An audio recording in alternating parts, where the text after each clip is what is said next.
MLM வணிகம் ஆரம்பிக்க போறீங்களா?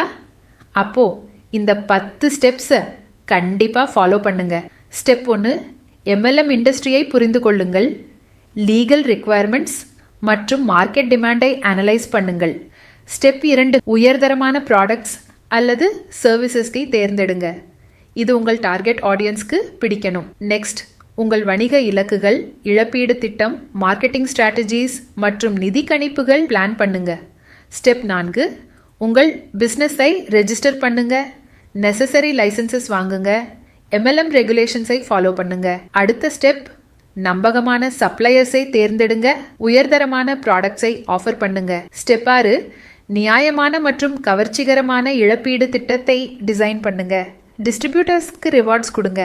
Step 7, website, back office system மற்றும் டெக் பிளாட்ஃபார்ம்ஸை செட்டப் பண்ணுங்க. நெக்ஸ்ட், மோட்டிவேட்டட் இண்டிவிஜுவல்ஸை ரிக்ரூட் பண்ணுங்க.